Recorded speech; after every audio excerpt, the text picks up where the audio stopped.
नमस्कार। आइए हल करते हैं कक्षा 5वीं विषय हिंदी का पाठ 1 मैं अमर शहीदों का चारण। चारण यानी जो किसी के व्यवहार को या आचरण को क्या करे, उसका गुणगान करे, है ना, उसे अपनाए, उसे लोगों को बताए कि आप भी उसको सोचो और उसको फॉलो करो, अपनाओ। शब्दार्थ। नीचे दिए कुछ शब्दों के अर्थ नहीं दिए गए हैं, उनके अर्थ कोष्टक यानी हेल्प बॉक्स में से छांटकर शब्दों के सामने लिखो। अमर जो ना मरे, शहीद बलिदानी जिसने बलिदान दे दिया हो किसी की रक्षा के लिए, किसी की अच्छाई के लिए। यश बड़ाई, दफनाई मुर्दों को ज़मीन में गाड़ने की प्रक्रिया। सर्द ठंडा, गाथा कथा या कहानी। चारण कीर्ति गायक भाट। कर्ज ऋण लोन उधार। मर्म रहस्य। टिप्पणी में कहते हैं रक्तबीज। रक्तबीज शुंभ और निशुंभ निशाचरों का एक सेनापति था जिसे देवी दुर्गा ने मारा था। कहते हैं रक्तबीज के शरीर से रक्त की जितनी बूंदें धरती पर गिरती थी उतने ही नए राक्षस पैदा हो जाते थे।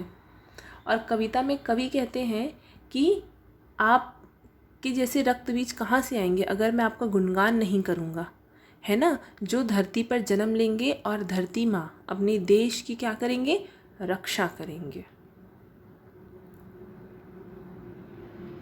वे ठौर तीर्थ कहलाते हैं। रायपुर में जयस्तंभ चौक, इलाहाबाद में आज़ाद पार्क, अमृतसर में जलियांवाला बाग ऐसे ही तीर्थ स्थल हैं। तो ये कुछ जगह है जिसे कवि क्या कहते हैं, ठौर तीर्थ कहते हैं। क्यों? क्योंकि ये जो स्थान के नाम दिए गए हैं यहाँ पर लोगों ने अपनी बलिदानी दी है। जैसे रायपुर का जयस्तंभ चौक, बताया जाता है कि अंग्रेज़ों के ज़माने में और मुग़ल शासकों के ज़माने में, बहुत पहले, आज़ादी के पहले, किसी को फांसी दी जाती थी या किसी को सज़ा देनी है तो जयस्तंभ चौक पे दी जाती थी ताकि सारे लोग उस सज़ा को देखें। सबको देखना ज़रूरी है पर उसे देखें, डरें और डरने के बाद दोबारा कोई उनके खिलाफ़ आवाज़ ना उठाए। तो वो बहुत वीर बहादुर होता था जो उनके खिलाफ़ आवाज़ उठाता था और वो वाली सज़ा पाता था। वैसा ही जलियांवाला बाग, लोगों ने तो खुद सुसाइड कर लिया था, कुएं में कूद गई थी औरतें बच्चे, और कितनों को तो उन्होंने गोली से मार दिया, नरसंहार किया था। तो ये क्या है, ये तीर्थ है। क्यों? क्योंकि वहाँ पे लोगों ने अपने आप को बलिदान कर दिया था हमारी आज़ादी के लिए। वह बीज कहाँ से आएगा? देशभक्त एवं देशहित में बलिदान देने वाली पीढ़ी कैसे पैदा होगी? अगर उन्हें पता ही नहीं है कि हमें ये आज़ादी, ये आराम, ये सुख का जीवन कैसे मिला, कितनों की बलिदानी देनी पड़ी है। इसलिए कवि कहते हैं कि हमें वीरों का, शहीदों का गुणगान करना चाहिए, उनका चारण करना चाहिए, उनकी गाथाएं हमें सुनानी चाहिए ताकि और देशभक्त और देश हित में बलिदान देने वाली जो पीढ़ी है वो पैदा होती रहे। प्रश्न और अभ्यास। प्रश्न 1, यदि देशभक्तों ने अपनी कुर्बानी ना दी होती तो देश पर क्या प्रभाव पड़ता? हम आज भी गुलाम होते, हम वैसा ही जीवन जी रहे होते, डर डर के, सहम के, गुलाम बन के, कोई आज़ादी नहीं, अपनी इच्छाओं को मार के। उत्तर, यदि देशभक्तों ने अपनी कुर्बानी ना दी होती तो देश आज़ाद ना हो पाता और हम आज भी गुलाम ही होते। गुलाम मतलब किसी दूसरे क्या नौकरी करते, नौकर वाला काम करते, है ना, काम करवाता, हमें मारता, 4 गालियाँ लग देता, जो उस समय हो रहा था ना। हमारा मेहनत है, हमारी सब किया जा रहा है और हमको ही ना पूरे। जैसे किसान साल भर काम करता है और उसे ही अनाज नहीं मिलता, उसे छीन लिया जाता, झपट लिया जाता। आज सरकार है तो सरकार उन्हें राशन देती है। जो असमर्थ हैं उनके पास भी क्या है, आज भोजन है, उस समय कुछ नहीं था। प्रश्न 2, कवि किसका यशगान कर रहा है? उत्तर, कवि बलिदान देने वाले अमर शहीदों का यशगान कर रहा है। यशगान यानी उनकी बड़ाई तारीफ़ कर रहा है कि उन्होंने हमारे लिए कितना अच्छा काम किया है ना, अपने सुख को, अपने जीवन को दांव पे लगा के हमें जीवन भर का, पीढ़ियों का सुख दे दिया। प्रश्न 3, राष्ट्र के कर्ज को कवि किस प्रकार चुकाना चाहता है?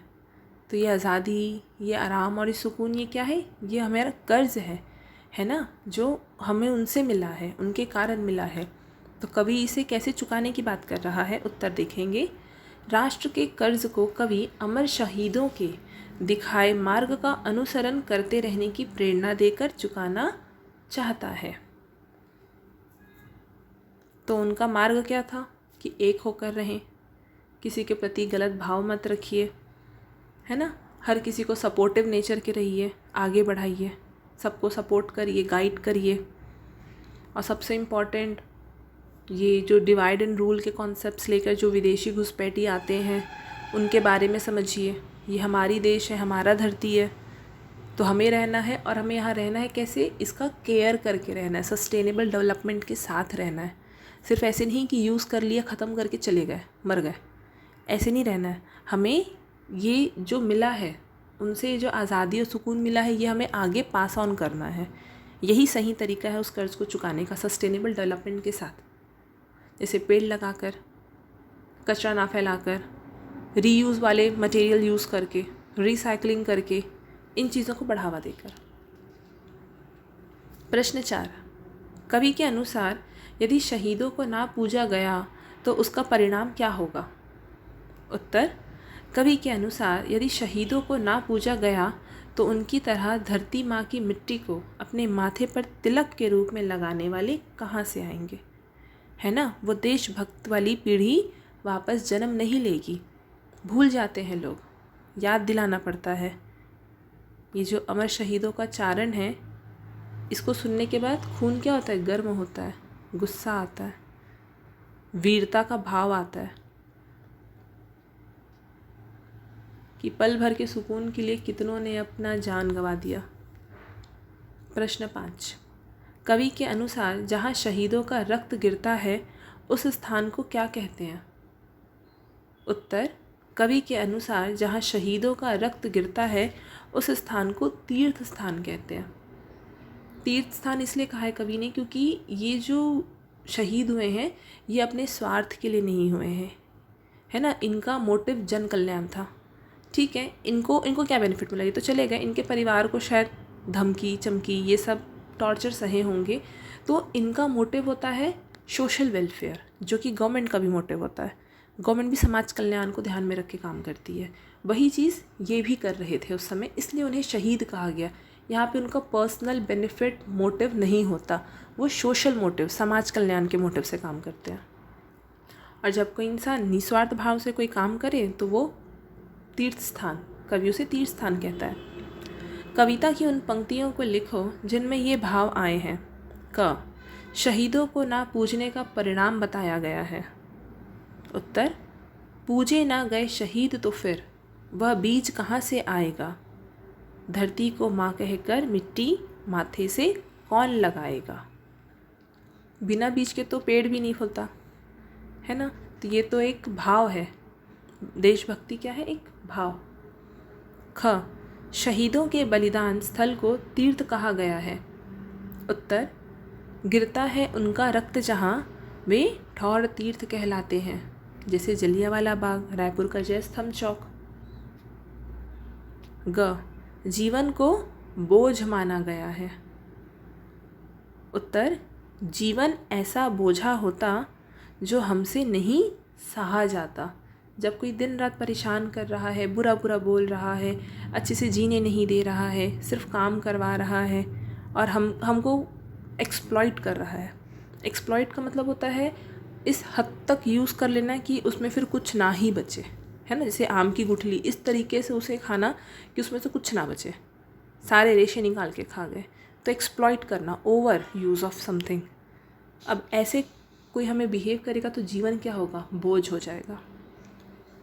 इंतज़ार करेंगे कब मर जाए ऐसे जीवन से। तो प्रश्न 7, निम्नलिखित पंक्तियों के अर्थ स्पष्ट करो। क, अर्थ है कवि कहते हैं कि हमने शहीदों को भुला दिया है, जबकि हमें आज़ादी इन्हीं के बलिदानों के कारण प्राप्त हुई है। ख, अर्थ देखते हैं। कवि कहते हैं कि यदि देश पर मर मिटने वाले अमर शहीदों को सम्मान नहीं दिया गया तो अपने देश की धरती को माता कहकर कुर्बान हो जाने वाली पीढ़ी कहाँ से पैदा होगी। हम एक दूसरे को देखकर ही तो सीखते हैं। प्रश्न 8, उन गाथाओं से सर्द खून को मैं गरमाया करता हूँ। है ना, सर्द यानी जो खून ठंडे है, उनको क्या करता है कवि, उस गाथाओं को सुना के खून में गर्मी पैदा करता है। वीर भाव, है ना, वीरता का भाव भरता है।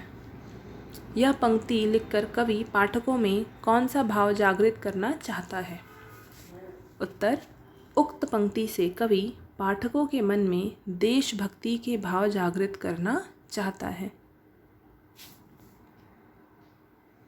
प्रश्न 9, इस पीढ़ी में उस पीढ़ी के मैं भाव जगाया करता हूँ। तो इस पीढ़ी यानी आज की पीढ़ी में कवि उस पीढ़ी जो देशभक्तों की पीढ़ी थी, जिन्होंने कुर्बानी दी थी, खुद का बलिदान दिया था, उनके भाव जगाया करते हैं।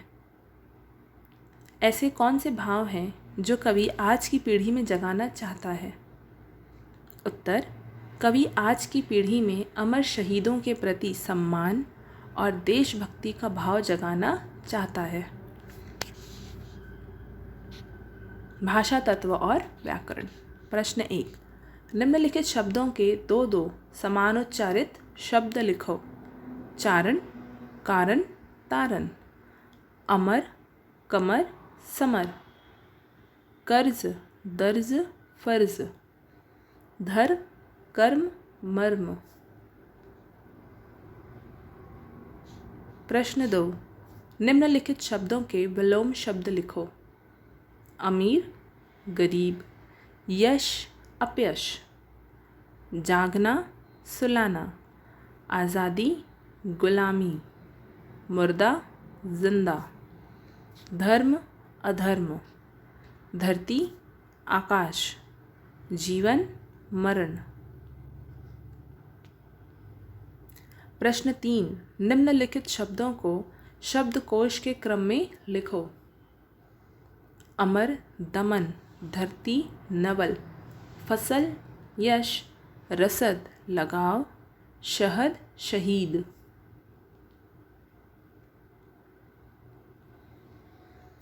प्रश्न 4, 5 ऐसे शब्द लिखो जो उल्टा करने पर सार्थक शब्द बन जाए। मतलब वो सीधे हैं तब भी सार्थक और उल्टा कर दे तब भी सार्थक। सार्थक यानी मीनिंगफुल। तो याद, याद का उल्टा दया, एज इट इज़ हमने लिख दिया उसको उल्टा करके। राम, मरा। नाम, मना। बस, सब। रकम, मकर। और भी ऐसे शब्द जोड़ सकते हैं।